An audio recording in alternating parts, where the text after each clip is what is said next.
Bueno, bo día, damos continuidade ao programa deste foro. Bueno, en nome dos participantes desta primeira mesa, agradecer tamén a Irradia a súa organización, non? E o impulso que lle está a dar tamén ao territorio da Ribeira Sacra, tanto por ese festival de 17 graus como por este foro que xa vai pola súa terceira edición e que non deixa de ser un escaparate máis no que proxectar os valores da Ribeira Sacra, porque merece ser patrimonio da humanidade e que, dende logo, tamén serve de canle para informar, non? Do que é este proceso laborioso no que está inmerso a Dirección Xeral de Patrimonio Cultural e outras entidades para conseguir o ansiado recoñecemento da UNESCO. Bueno, nesta mesa participan o presidente do Consorcio de Turismo de Ribeira Sacra, Luis Fernández Guitián. Despois falarei brevemente do seu perfil, porque a outra persoa convidada, Mónica Luengo, vicepresidenta de ICOMOS, por cuestións de axenda, vainos a ter que deixar as 10:30 aproximadamente, polo que nos centraremos agora nas súas achegas. Mentres conectamos con ela telemáticamente, vou a facer unha introdución do seu perfil, vale? Para que saibamos que é o que nos pode amosar. Bueno, é licenciada en Historia da Arte e arquitecto paisaxista, membro honorífico do Comité Científico Internacional de Paisaxes Culturais, ICOMOS, da Europa Nostra Council, vicepresidenta de ICOMOS España, consultora de Patrimonio Mundial, realizou numerosas misións conxuntas con UNESCO, avaliacións e participou no panel que avalía as candidaturas a Patrimonio Mundial. Dirixiu e participou en numerosos cursos e congresos e publicou libros e artigos sobre paisaxes culturais. Combina esta actividade coa práctica na realización de proxectos en Estudio ATP, dos que é socia fundadora. Xa temos na pantalla. Bo día, buenos días, Mónica. Buenos días desde lejos, con tristeza. Pido enormes disculpas por no poder estar allí, pero tengo que atender justo otra esta maravilla tecnológica que nos permite casi ser como dioses y estar en varios sitios a la vez. Es magnífica, pero que por otro lado nos impide estar allí como me gustaría con vosotros para compartir esa magnífica ciudad y precioso pueblo de Monforte de Lemos, que es una auténtica maravilla realmente. Agradecemos enormemente en nombre de la organización y nosotros como parte de la mesa que nos puedas dedicar este tiempo, aunque sea así, y es lo que decimos, que aprovechar la tecnología que nos brinda estas oportunidades para hacer más enriquecedores este tipo de foros. No quiero restarte tiempo, sabemos que la agenda te apremia. Y, por lo tanto, voy a dar paso ya a que desde tu perfil, ¿vale? Desde tu puesto como vicepresidenta de ICOMOS, y aunque ya se ha hablado en anteriores foros y en otros ámbitos del proceso de la candidatura, para saber cuáles son los siguientes pasos o en qué fase está ese posible reconocimiento del paisaje cultural de Ribeira Sacra como patrimonio mundial, ¿podrías hacernos un breve repaso de cómo fue este proceso de candidatura hasta llegar a su estado actual? Bien, bueno, pues en primer lugar, dar las gracias sobre todo a Irradia por organizar este foro, este encuentro, que yo creo que es fundamental en todas las candidaturas. Estos foros de encuentro y esto seguir con la actividad es de admirar, y yo creo que, como decía Nenusa también, aunque solo fuera en recuerdo y en homenaje al trabajo de Ana Goy, realmente tenemos que seguir adelante. Ribeira tiene que seguir adelante porque Ribeira se lo merece. Y hay que seguir trabajando, y foros como este son precisamente donde se logra ese impulso y donde se logra fomentar la participación social. Participación social que es fundamental en todos los procesos de patrimonio mundial. Así, aunque no lo fueran desde el principio, sí lo son desde época más reciente, en los que se ha entendido el patrimonio, no como bien decía Carlos, como algo muerto, sino como algo vivo que debe servir sobre todo para las poblaciones locales, debe ser un recurso para su bienestar. Así lo entiende patrimonio, así lo entiende el Comité de Patrimonio Mundial y así lo entiende Patrimonio Mundial, que opina que es fundamental la participación local para sacar adelante. Y esto es un ejemplo más de los pasos que debe ir dando Ribeira para la consecución de esa posible inscripción en la lista. Ahora bien, hasta ahora se ha seguido el proceso normal que desgraciadamente este año, que se cumplen 50 años, es el aniversario de la Convención de Patrimonio Mundial, que en el fondo es un canto al espíritu de cooperación entre países para salvaguardar y proteger un patrimonio común, un patrimonio eso que debe ser bienestar de los pueblos.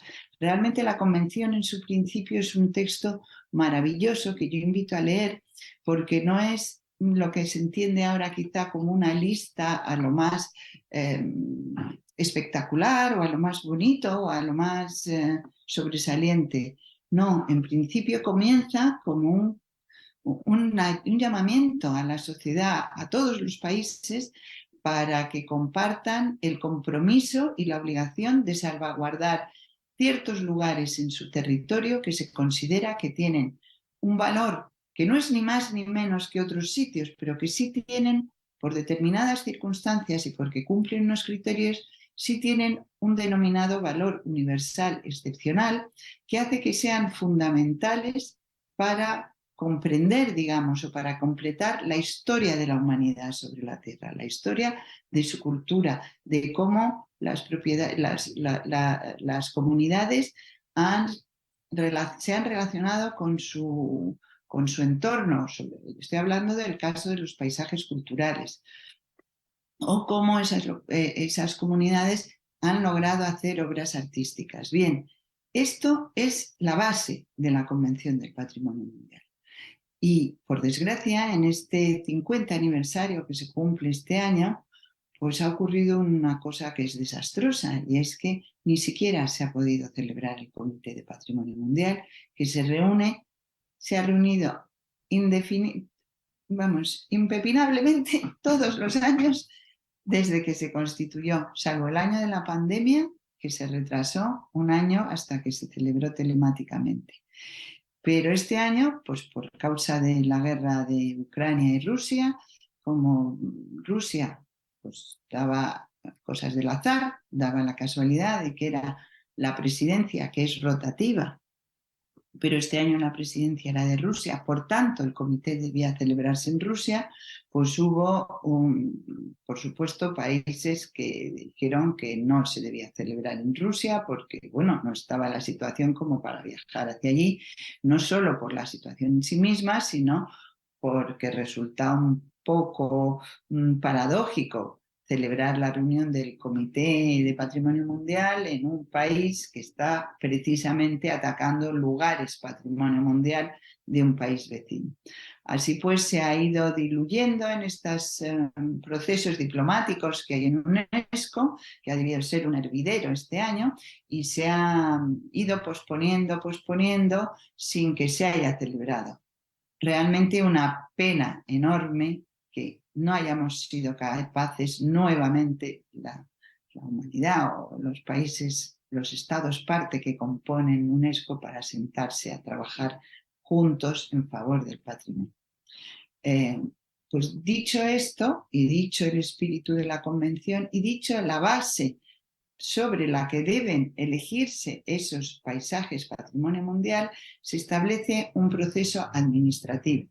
Proceso administrativo que comienza con la inscripción en la lista indicativa, luego la presentación de un dossier, luego la evaluación de este dossier y luego la presentación de este dossier al Comité de Patrimonio Mundial, que se celebra anualmente, salvo casos extraordinarios, para su votación.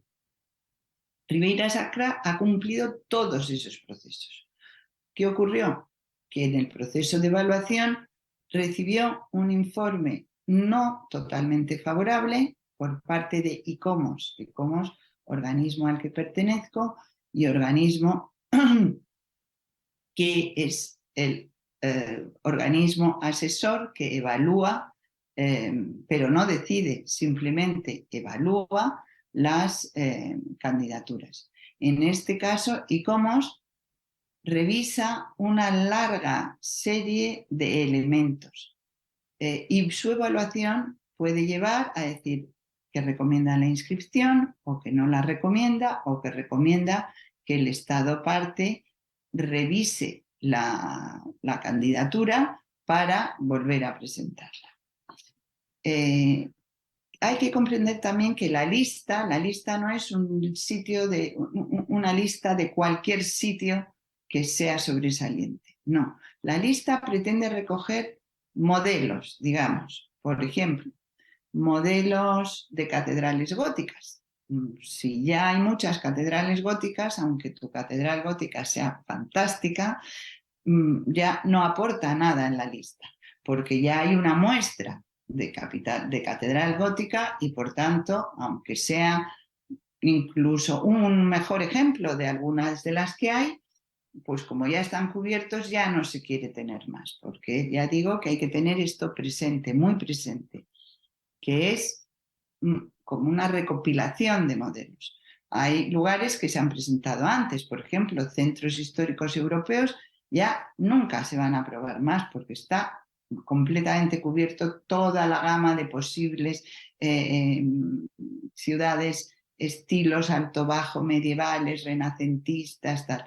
Hay que buscar un hueco, si se quiere, para meterse y decir, pues, como ha hecho, por ejemplo, me parece que ha sido Siena, por unos frescos que tiene representativos en sus iglesias que representan, o los pórticos de Piacenza, me parece que ha sido.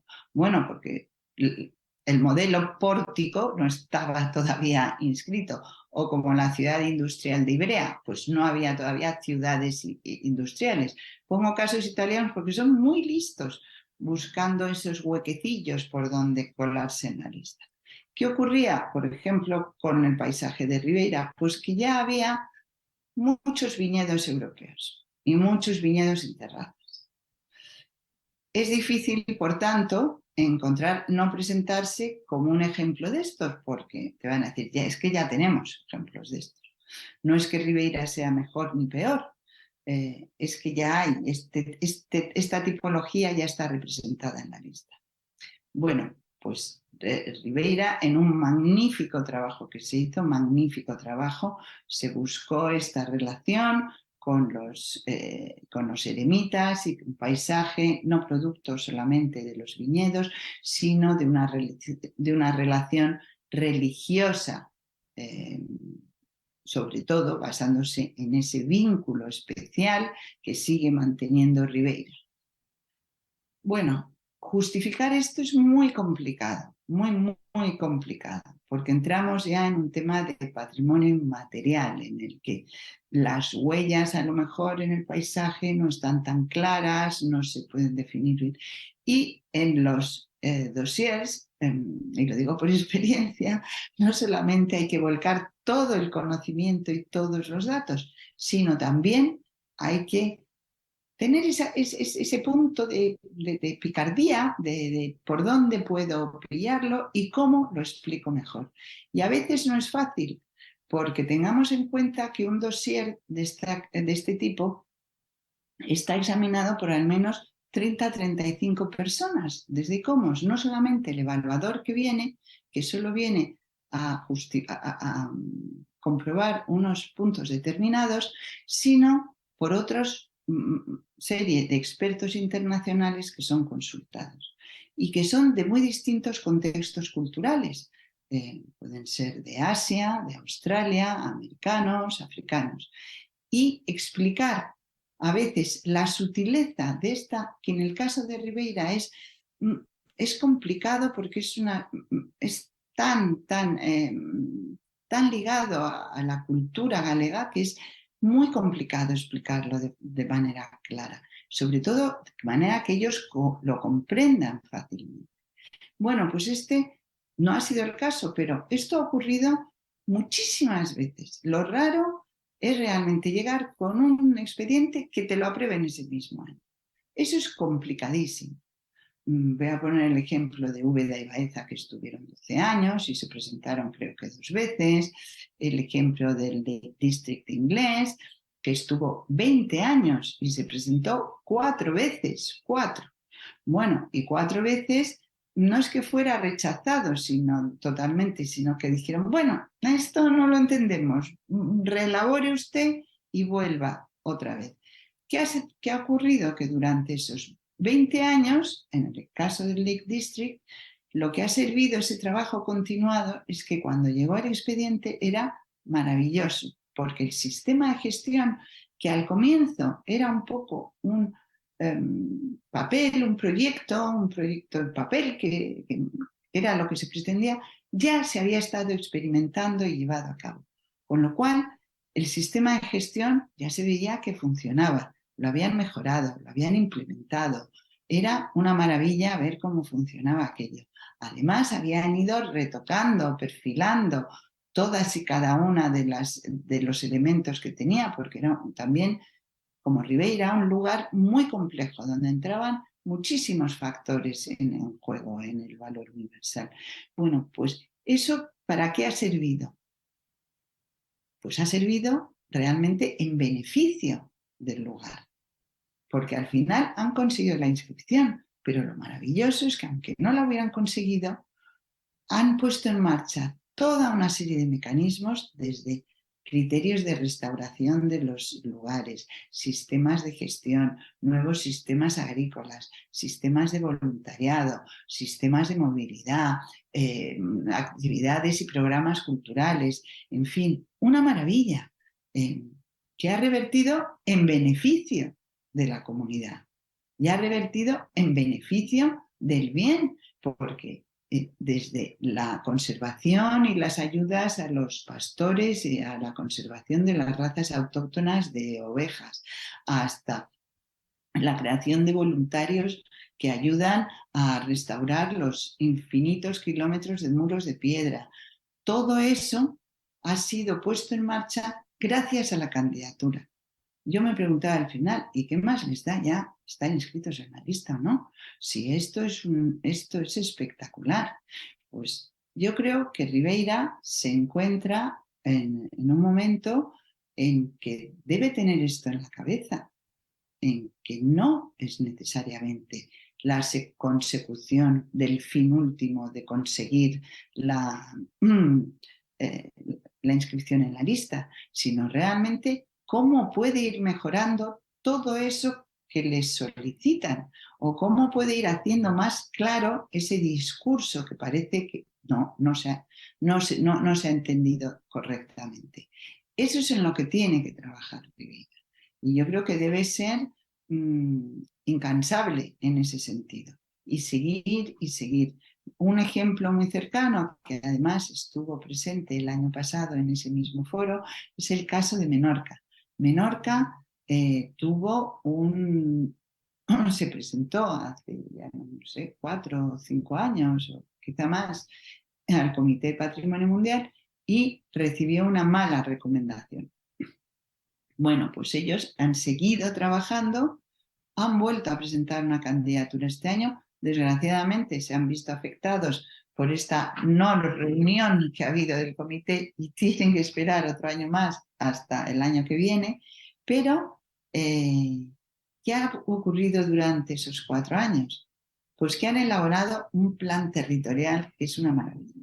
Un contrato social con los propietarios en los que hay monumentos talayóticos, una serie de planes de gestión, de restauraciones, de puesta en marcha de itinerarios turísticos, toda una cantidad de cosas que ahora mismo pues les sirve para estar funcionando de otra manera magnífica. Y bueno, ¿se ha retrasado la inscripción un año?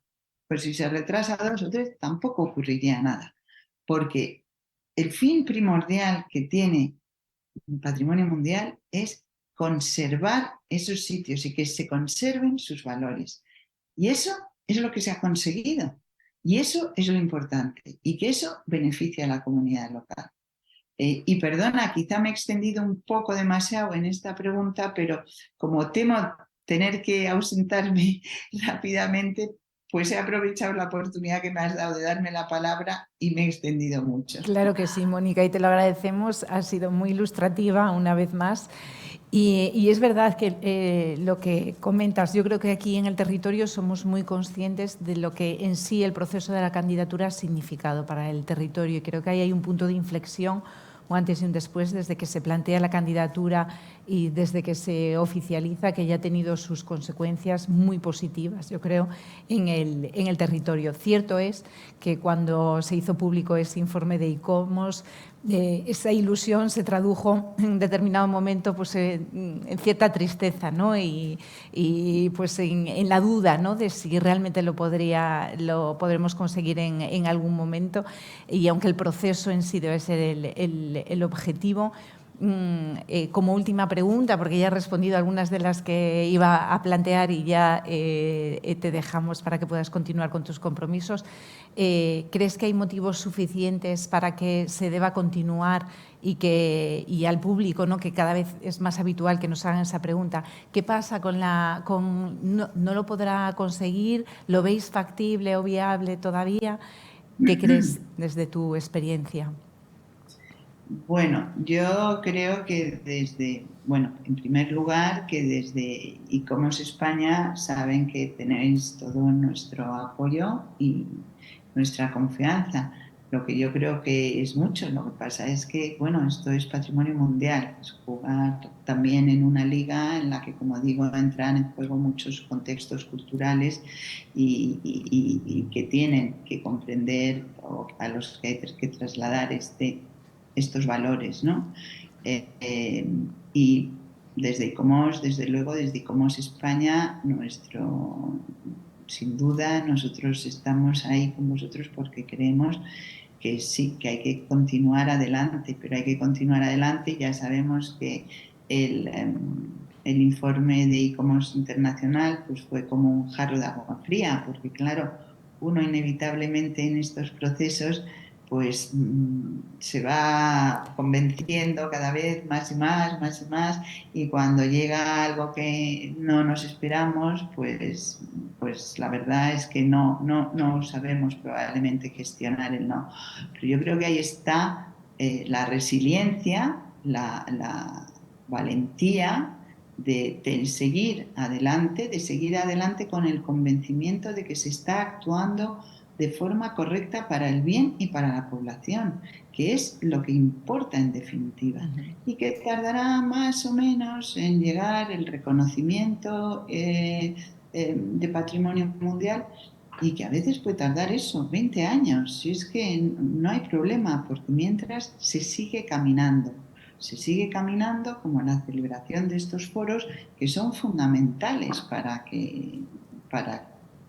para seguir logrando la candidatura. Porque si uno se para y lo único que hace es reescribir el dossier de otra forma, pues con eso no se llega a ningún sitio. Hay que sentarse, hay que meditar, hay que pensar, hay que quizá pensar en otros valores que puede que están en el territorio y que pueden ser de más fácil comprensión. Hay que replantearse la situación, pero sin dejar en ningún momento de trabajar, porque esa es la clave, eso es lo que lleva a, digamos, ese camino de perfección, ¿no? Y así yo creo que Ribeira no tiene que dejarlo. Que hay, por supuesto, otros reconocimientos que están tomando cada día más importancia y que a lo mejor es una sugerencia, Ribeira se podría plantear desde ahora para ir logrando como metas volantes que son para muchos sitios metas definitivas en su carrera, no aspiran a este reconocimiento mundial, pero y que son, por ejemplo, los SIPAMs, los Sistemas Inteligentes del Patrimonio Agrícola Mundial, que es un programa que impulsa la FAO, en el que en el que se reconocen, también digamos que hay una lista, como una lista de estos sistemas curiosos, inteligentes y extraordinarios que, perdonad, que se han ido desarrollando a lo largo de los años en otros países.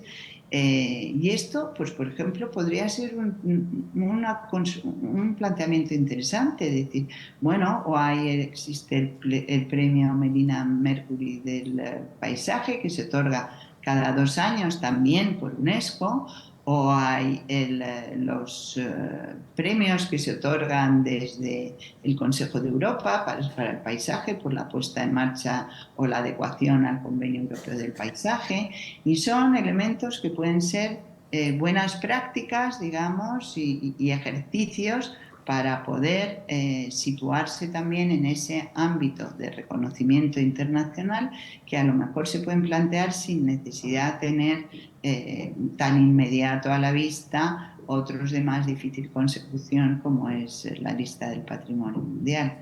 Así que yo desde luego animo a que se continúe el trabajo, quizá a que se diversifique y se piense en estos otros reconocimientos internacionales que dan también alas y apoyan, ¿no?, para seguir en esto y sobre todo replantearse si realmente a largo plazo pues se puede conseguir la candidatura de Patrimonio Mundial, la inscripción, pero sigamos trabajando, sobre todo, sigamos trabajando y cómo se está ahí para ayudar, desde luego, y colaborar en todo lo que podamos.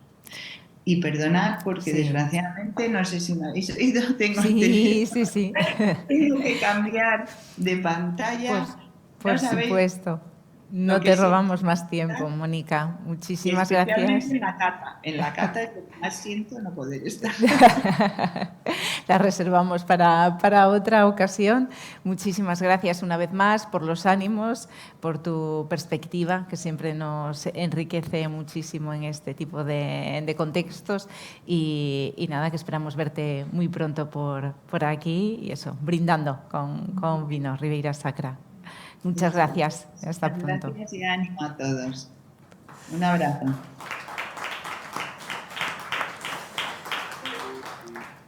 Bueno, continuamos y después en el turno de intervenciones hay alguna cuestión o planteamiento dirigido a Mónica a través de la organización, se la haremos llegar. Y seguimos con la otra parte de la mesa, que, como os decía, es Luis Fernández Ditián, presidente del Consorcio de Turismo de Ribeira Sacra y alcalde de Sober, que brevemente en su perfil, bueno, ya la mayor parte de los presentes le conocéis, está muy vinculado a la música, ha sido profesor de música y su trayectoria está muy vinculada también a la dirección de conservatorios de música como Rivadavia, Pontevedra o el de Ourense. También ha colaborado, ha sido corresponsal de varios medios de comunicación. Y allá por el año 86 fue cuando se decidió, ¿no?, meter en política a través bueno, como concejal en el ayuntamiento en el que nació y en el que vive el ayuntamiento de Sober, y desde el año 2011 asume la alcaldía, ¿vale?, en base a la que actualmente es el presidente del consorcio de turismo. Antes de darte paso, y bueno, durante todo este proceso de candidatura y con las cuestiones que se planteaban desde diferentes ámbitos, ¿no?, esa pregunta, ¿realmente merece la pena que Ribeira Sacra sea declarado Patrimonio de la Humanidad? ¿No será contraproducente para el lugar? Bueno, de todos los más de 1000 sitios que hay declarados Patrimonio de la Humanidad a nivel mundial, pues, y de los numerosos artículos que durante los últimos años he leído, me he quedado con uno de ellos y como este hay muchos más, que habla de Cheu Yeti, un enclave de pescadores de Georgetown, en Malasia, que atrae a una inmensa cantidad de turistas. Las casas históricas ahora son tenderetes comerciales en los que cuelgan letreros de neón. Los que una vez fueron pescadores de este pueblo ahora venden camisetas, imanes, postales. Los autobuses abarrotados llevan y traen gente desde muy temprano hasta la caída del sol. Cuando Georgetown perdió su estatus de puerto libre en 1969, la ciudad entró en declive, destruida por una elevada tasa de desempleo durante cerca de 30 años. Tras la calificación de la ONU, Georgetown ha experimentado un renacimiento como paraíso turístico. Entre 6 y 7 millones de personas se alojan al año en los hoteles de la ciudad. Los muelles, infravalorados durante muchos años como una favela ocupada por un juego ilegal, se han convertido de pronto en una destacada atracción. Dicen, si no fuera por la UNESCO, ya no quedaría nadie aquí. Y lo admite Chiu Xinpeng, residente en Chihuahua, que también recuerda el fantasma constante de los desahucios que se produjeron durante su adolescencia, cuando los muelles estaban a punto de destruirse. Es verdad que la UNESCO ha salvado a los 7 últimos muelles de la ola de la demolición, pero Xinpeng asegura que todo esto también ha afectado a su privacidad. Nuestros muelles se han convertido también en un producto comercial. Bueno, un dos máis de 1000 lugares de todo o mundo que recibiron este selo das Nacións Unidas, como estes artigos podemos ver outros, e agora loitan por alcanzar ese equilibrio entre os beneficios económicos e preservar a cultura que lles labrou ese recoñecemento. Se conseguimos ese recoñecemento ou ese título para a Ribeira Sacra, seremos capaces de amortiguar o efecto UNESCO e equilibrar ese crecemento? Debemos de ser. É dicir, a propia candidatura en sí, decía ahora Mónica, non? Trouxe consigo un impulso grandísimo no territorio. Casi houve un antes e un despois desde que se presentou a candidatura. É dicir, é difícil xa ser candidatos. España, China e Italia só poden presentar unha candidatura por ano. E agora mesmo España ten 4 candidaturas para 4 anos, e unha delas é a nosa. O feito de ser candidatos de un país que só pode presentar unha candidatura a ano significa moito. O que decía, houve un antes e un despois desde que a candidatura se fixo firme. Seremos capaces de, se chegamos a conseguir a candidatura oficial, a admitir esa cantidad de turistas que nos poden vir encima. Debemos de ser, debemos de tomar medidas. Xa se están tomando. As administracións somos conscientes da situación, o número de turistas nos últimos anos foi medrando de unha forma natural, tampouco medramos un 100% dun ano a outro, estamos medrando todos os anos. Vemos estes días nos medios de comunicación que fala de turismo, de pernotacións que houve no territorio, incrementáronse moitísimo nos últimos anos, o número de alojamientos se cuadriplicou en pouco tempo, a iniciativa privada está facendo os deberes, o mellor incluso máis que a pública, estáse vendo que a maior parte das bodegas de Ribeira Sacra se están poñendo ao día, facendo salas de recepción de visitantes, os alojamientos, a maior parte deles melloraron moitísimo, hai aloxamientos de nivel, de acordo que tamén hai viviendas de uso turístico normales, pero hai moitos alojamientos de certo nivel. Entón, a población dáse conta da importancia que ten o chegar a ser patrimonio da humanidade, e estánse facendo as cousas despacio, pero ben. Entón, eu estou completamente seguro de que se alcanzamos ese premio que merecemos e que penso que se vai alcanzar un pouco antes ou un pouco despois, que vamos ser capaces de asumir tamén o que se nos pode vir encima, é dicir, esa cantidad de turismo, non masificación, porque somos un territorio moi amplio. Unha cousa é declarar patrimonio un elemento solo, e outra cousa é declarar patrimonio, neste caso, 25 concellos. É moito territorio. Hai zonas que se poden masificar, pero habrá que facer o que se está facendo desde o propio consorcio, de mandar turistas para outras zonas. Non todo o mundo ten que ir ao Cañón do Sil. O Cañón do Miño é espectacular. A xente ven ao Cañón do Sil porque se fala máis do Cañón do Sil, pero se por cualquier circunstancia non pode viaxar no catamarán do Sil, vai ao do Miño, quedan igualmente contentísimos de haber feito ese viaxe. Entón, somos un territorio moi amplio, moi diverso, que podemos asumir perfectamente ese momento, non digamos, xa o estamos asumindo pouquinho a pouco, e penso que sí, que vamos a ser capaces.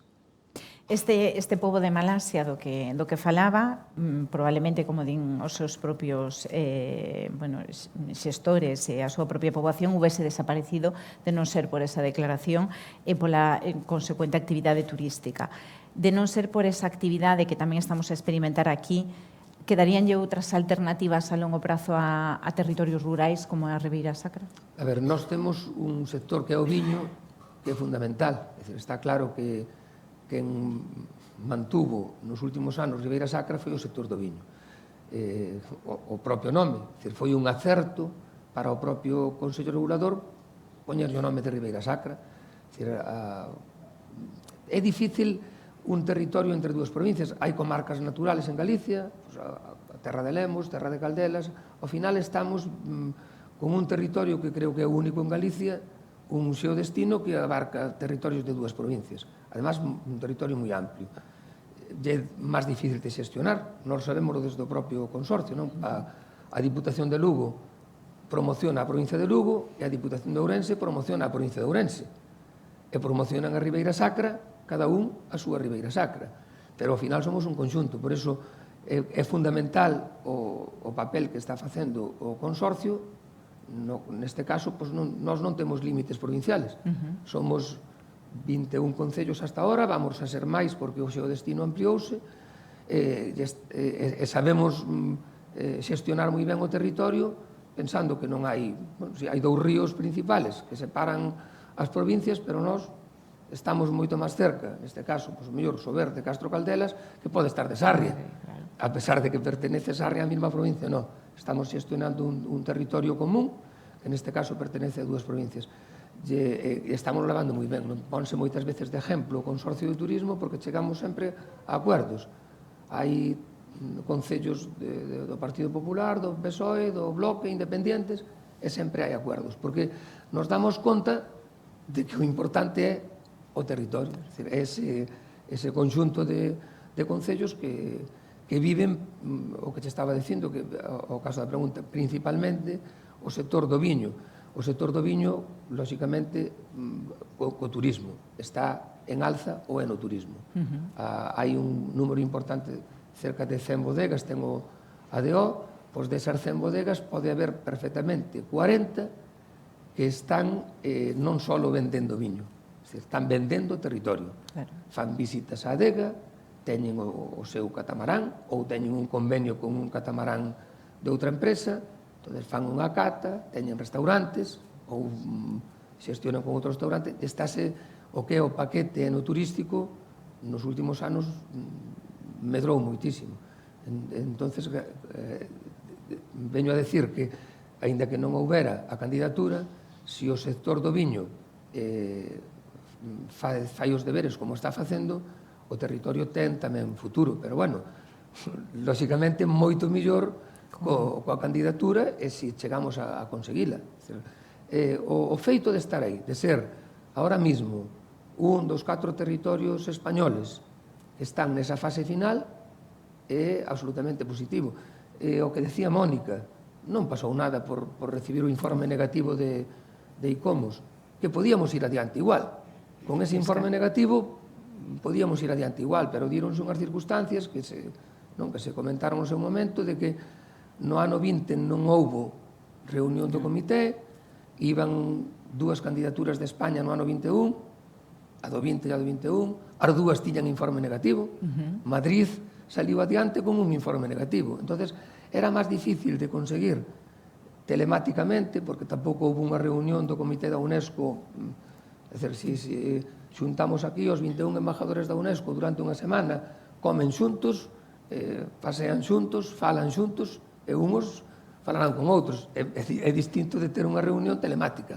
E nesta semana votar unha candidatura con un informe negativo e a próxima semana votar outra candidatura con un informe negativo.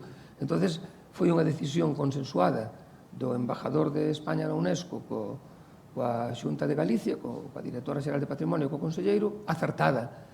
Decía ahora mismo Mónica, a Mallorca, a Menorca talayótica. recibiu un informe negativo, creo que en 2016, retiráronse, e son ahora mismo a candidatura que tiñamos para o 22, que supoño que será no 23, posiblemente haxa dúas. Pero é que temos outra candidatura española, que é a do Priorat, que tamén tuvo un informe negativo no seu momento e tamén se retirou. É dicir, das 4 candidaturas que ten España ahora mismo finalistas, 3 diron un paso ao lado para volverse a presentar. Entonces, é algo normal. É dicir, o que pasou con Ribeira Sacra non foi nada excepcional, foi algo normal. E seguimos estando aí, traballando, ampliouse desde a Dirección Xeral de Patrimonio Cultural o número de persoas que están levando adiante a candidatura, estáse reformulando e no seu momento volverase a sacar adiante seguramente moi fortalecida. Por iso que hai moitísimas esperanzas de que máis cedo que tarde Ribeira Sacra sexa Patrimonio da Humanidade, teña o diploma. Claro, insistía Mónica, ben aproveitado este proceso e esta pausa pode ser moi enriquecedora, especialmente para o territorio, por este tipo de plans de xestión e demais que se reforzan e que se van aplicando. Mencionabas, e é certo, que esa unión, esa cohesión do territorio é algo do que nos temos que sentir todos moi orgullosos, dende a poboación, todos os concellos que forman parte, e tamén as entidades privadas e o Consello Regulador, porque dende a Dirección Xeral de Patrimonio Cultural insístese moito en que de non ser por esa previa cohesión do territorio que había, nunca houvesen apostado, houvesen plantexado unha candidatura para territorio, que consideraban que xa había moito feito dende o momento en que se estaba a traballar conxuntamente como destino. No teu caso, naciches, creciches, formaches unha familia, vives, participaches en diferentes procesos dinamizadores relacionados coa música, pola túa profesión, tamén co viño, coas tradicións, e nun momento determinado apostaches por unha paixón, non, que era o teu pobo para tomar as rendas do Concello. Polo tanto, fuches moi consciente da evolución que tivo este territorio, dos cambios que se experimentaron. Non? Como mudou Ribeira Sacra desde que tes nocións da túa infancia ao que é agora? Vamos a ver, mudou moitísimo, principalmente en habitantes. Collemos desde os anos 70 a hoxe, casi perdimos a mitad de poboación, prácticamente. E desde... collemos as estadísticas de fai 100 anos, que non é tanto, fai 100 anos, é dicir, foi antes de ayer. Os ayuntamientos máis poblados da provincia de Lugo estaban nesta zona. Carballedo, Chantada, Pantón, Sabillao, Monforte e Sober pasaban todos de 10.000 habitantes. Tiñan entre 10 e 15.000 habitantes ese grupo de concellos que che nombrei, que están todos en Ribeira Sacra. Nos anos 70 xa tiñan perdida unha parte desa población e agora mesmo perderon esa outra parte. É certo que como estamos bastante máis deshabitados, cada vez perdemos menos, lógicamente. Perdemos menos porque somos menos. Pero si hai eso clásico que chamamos brotes verdes. É certo que collemos agora a población de fai 5 anos a hoxe já está bastante máis estancada. Non temos de ser baixós de un 8 ou un 10% de población. Non, perdemos un 1%, varios concellos ganan población. A pandemia trouxo consigo que xente que se xubilaba, que vivía nunha cidade como Vigo, que hai moitísima xente de Ribeira Sacra que traballou en empresas de Vigo e unha vez xubilados se quedaban a vivir ali, se volveron para aquí. Sí, é certo que son matrimonios de 70 anos que, se Dios quere, que teñen moitos anos de vida aínda, que decidiron facer ao revés do que facían. Vivían 11 meses na cidade onde traballaron e un mes en Ribeira Sacra, e ora fan ao revés. Viven 11 meses en Ribeira Sacra e un mes na cidade onde traballaron. Entonces, si se viu que moita xente que traballou en Vigo ou en Cataluña ou no País Vasco está facendo ao revés do que facía. Unha vez xubilados, se asentaron aquí. E estamos asentando un pouquiño a población. E tamén matrimonios xóvenes que teñan sorte de ter traballo aquí, ao final hai pouca industria, pero hai outro tipo de posibilidades de traballo. E si diron o salto a buscarse empresas familiares relacionadas principalmente co turismo ou co sector primario, ca ganadería ou ca agricultura, e asentouse población xove. Hai varios colexios da comarca que nos últimos 2-3 anos ganaron alumnos. Entonces é porque matrimonios xóvenes apostaron por quedarse a vivir aquí. Entonces dá esa sensación de que gracias á candidatura, gracias ao traballo de empresas privadas que apostaron por o territorio e crearon postos de traballo, a comarca estáse asentando. Non vamos a volver a ter os habitantes que tiñamos en 1920, que tamén foi unha época que, mellor, había demasiados habitantes que casi non dábamos feito as labores agrícolas para darlle de comer a xente que había nese momento. Por iso tamén houve unha emigración no seu momento exagerada a América, depois hacia Europa ou hacia outros lugares de España, pero, claro, foron momentos de emigración grandísimos porque tampouco había formas de vivir aquí. Parece que sí, que temos unha recuperación a nivel pequeno do propio campo, pero sí a nivel xa máis amplio relacionado co turismo. Entonces, pues sí, parece que temos certo futuro para poder vivir aquí. Eu, que vivín sempre aquí, noto eso, de que houve un baixón moi grande. Home, non recordo dos anos 20, pero sí recordo o que pasou nos anos 70. Pois, no meu caso mismo, meu pai eran 9 irmãos e 8 estuveron en Venezuela. Entonces, menos el, todos os irmãos emigraron alá. Hoxe non hai nadie en Venezuela. É dicir, todos os meus primos viven 2 irmãos do meu pai que xa están en España, un en Galicia e outro en Barcelona, e os meus primos todos están xa de volta para aquí, por a situación tamén de Venezuela. Pero moita xente que emigrou a Europa si se veu. Parece que ojalá se volva a apostar por o territorio despacio, pero sí se está apostando por o territorio onde nacimos. Claro. Entre os asistentes presentes vemos algúns exemplos de emprendedores que apostaron polo territorio, polo tanto, sí que non que podemos concluir Estes últimos que é días unha forma de... o coworking Ribeira Sacra ou a aceleradora que se puxo en marcha ahora mesmo, e vemos que hai proxectos relacionados co turismo, coa agricultura, coa gandeiría, levados adiante por xente xoven e que apostan por o territorio. Entonces, son pequenos proxectos que familiares ou con pouquiños postos de traballo, pero que sí son singulares e que seguramente nos axudan a dinamizar o territorio. A UNESCO, como decía Mónica, aposta cada vez máis por un turismo sostible, pero ás veces dice non que pode quedar nunha cuestión máis teórica que práctica. Dende a xestión municipal, vale, que se pode facer neste período de pausa para estar máis preparados en caso de que poda chegar, non, ese volume de público que se estima, vale, que pode... A ver, para os concellos a nivel individual é difícil, sobre todo para concellos pequenos. Hai concellos como dentro do noso territorio, como Monforte ou Chantada, que teñen máis entidades, son concellos máis grandes, máis dinámicos, lóxicamente, a nivel industrial, porque teñen polígonos onde se poden crear empresas que tamén últimamente si se ve que hai máis apostas por Ribeira Sacra, nese caso por os polígonos industriales de aquí, que estaban bastante paralizados, parece que hai impulso para crear novas empresas, e para os concellos pequenos, tipo o meu, como de Sober, é imprescindible pois entidades como pode ser o Consorcio de Turismo, como pode ser o GDR, donde nos vemos os alcaldes de pequenos territorios e donde se fan apostas máis comúns, non, digamos, a nivel de territorio que a nivel individual.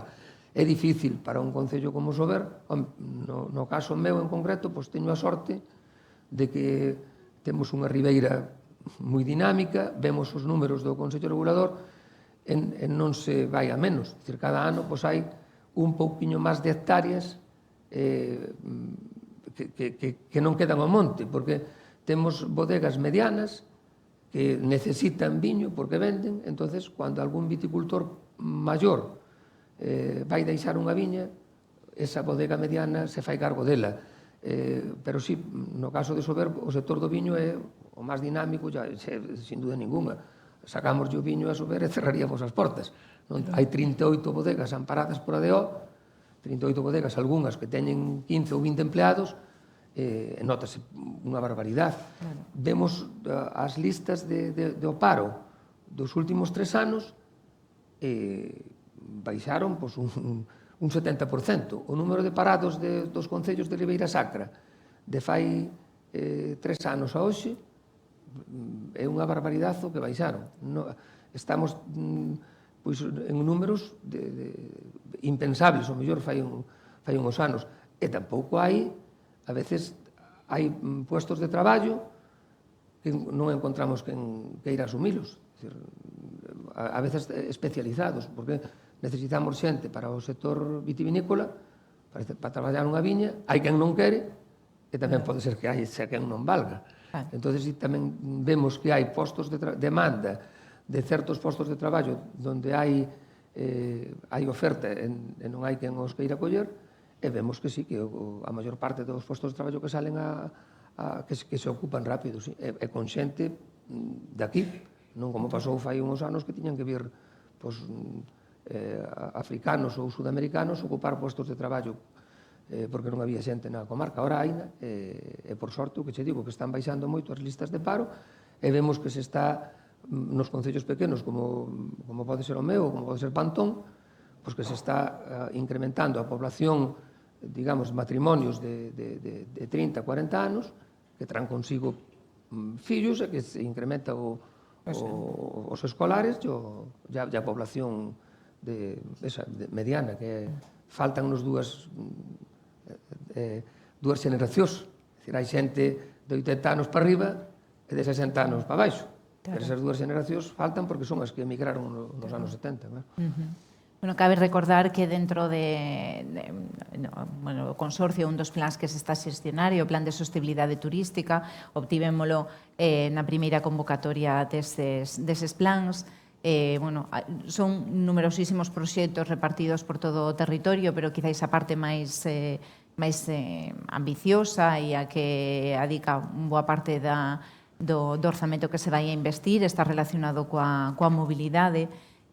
Agora, para o mes de xaneiro, disporemos dun documento integral que nos dará as solucións, un diagnóstico e as posibles solucións a evitar, en que eses momentos moi concretos, como decía o presidente, que a día de hoxe o territorio moi amplio, difícil de masificar, pero sí que se relaciona cada vez ese concepto cada vez máis co territorio, porque se dá en determinados momentos do ano e en puntos moi concretos unha situación no que confluen moitos visitantes. Queremos que amortiguar iso e que iso non sexa unha imaxe habitual. E a partir deste documento levarás a cabo diferentes iniciativas, tanto dirixidas para o ámbito privado, para as empresas que están a traballar neses puntos máis conflitivos, moitas veces relacionados coas rutas fluviais, que é un dos produtos máis demandados, e tamén para as iniciativas públicas.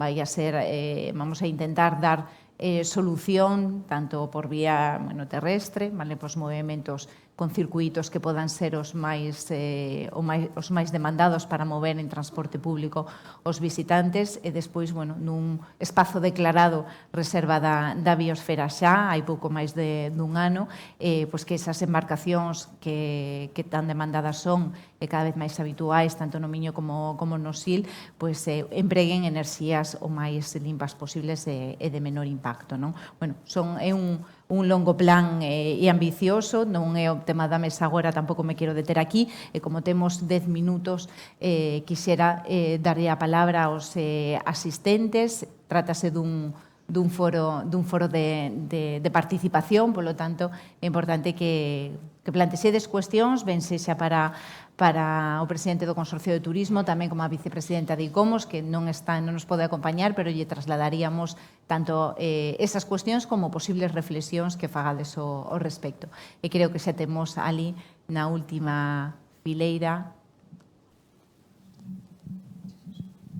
Bueno, bo día. Bo día.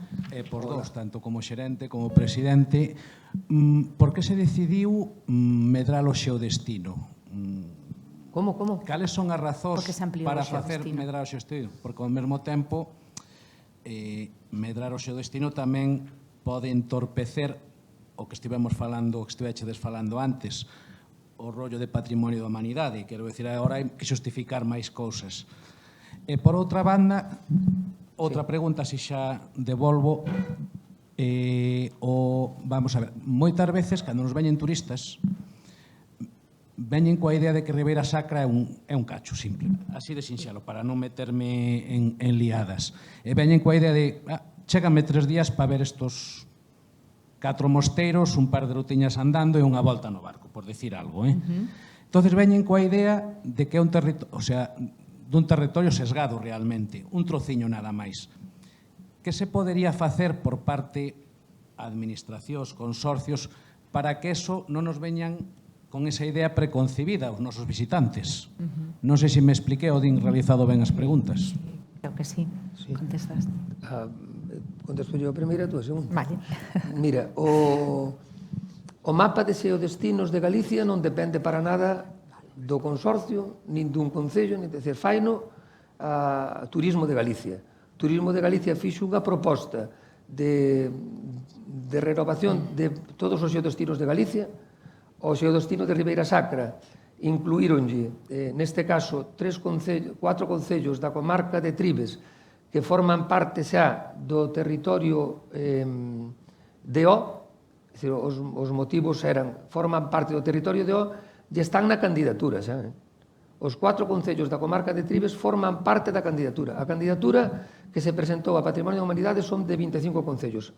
Cando ahora se reestruturaron os xeodestinos de Galicia, desde Turismo de Galicia, túvose en conta, por un lado, concellos que xa formaban parte da DO, como son Manzaneda, Tribes, San Juan de Río, e por outro lado, a comarca completa de Terras de Tribes, que xa formaba parte da propia candidatura de Patrimonio da Humanidade. Xa estaban metidos, eses 4.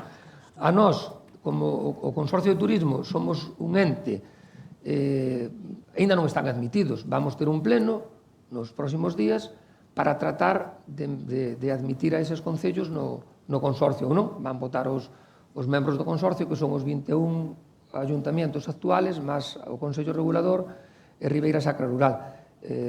Non sei se entre finales de ano e principios de ano teremos o pleno para darlle cabida. Non teñen por que admitirse, pero lóxicamente parece que se forman parte da candidatura e forman parte do xeodestino e o consorcio, digamos que a obriga que ten é de promocionar turísticamente o xeodestino, supoño que entrarán con unhas condicións.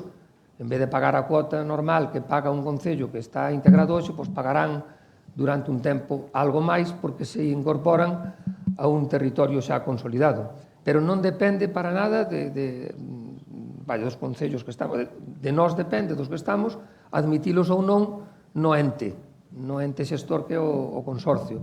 Ahora, a creación en sí do mapa de xeodestinos fai no Turismo de Galicia. Sí, é precisamente iso, que neste caso non é que esa ampliación dificulte ou complique a candidatura, senón que é xusto a inversa. Na candidatura estaban eses concellos, vale? Na delimitación vi que nesa candidatura figuran eses concellos, de aí que se concluíse que o mellor para que haxa unha única delimitación é que darlles cabida xa e agora seguir o proceso de modificación de estatutos en caso de que salia aprobado. E en canto a esa imaxe non de que é un territorio moito máis pequeno, máis acotado do que está, aí sí que se está a traballar agora. Nos últimos anos é moi pouco habitual que o Consorcio de Turismo centra as súas políticas de promoción no verán, vale? Ou nos produtos que xa de por sí son máis demandados, non? Que son as rutas fluviais ou as visitas a determinados mosteiros. E cada vez máis as campañas van orientadas a esa ansiedade de estacionalización que progresivamente vamos acadando e con moitos bons resultados, tanto no outono como na primavera, e poñendo atención noutros elementos, no patrimonio inmaterial, e de aí actuacións como as que se están a levar a cabo agora tamén con planos como Pacto pola Paisaxe paisaxe, o plan de acción da paisaxe, da aposta polos esgrafiados, non? E por ese patrimonio etnográfico máis traballado, aposta por embelecer espazos tan ricos e con tantas oportunidades como son todos aqueles polos que discorre o camiño de inverno, no que ten un grandísimo potencial para o territorio, para desestacionalizar e tamén para desconxestionar e incluso ampliar as estadías, non? E o esparcemento e a distribución do público polo territorio. Queda seguir afondando aí, conseguimos, deixou de ser un lugar de paso cara ás Rías Baixas, Ribeira Sacra, para converterse nun destino no que se pernoutan xa preto de media, non? De 2,5 noites, e temos que seguir a traballar para que esas 2,5 vayan incrementándose a 3, 4 noites e se vaya facendo cada vez máis ampla, non? Esa demanda. Non sei se nos queda tempo para algunha cuestión máis, que xa vamos bastante enriba. Sí? Poderíamos unha máis? Dinnos que sí. Alguén que queira engadir algunha reflexión ou cuestión relacionada con esta primeira mesa? Non? Pois logo, por un lado, mellor, que así nos retrasamos o programa. De novo, insistir, agradecerlle a Mónica e o presidente a participación nesta mesa e insistir no agradecemento tanto ao Concello por acoller e a Paradores este evento e a Irradia pola organización. Moitas gracias e seguimos coa seguinte mesa.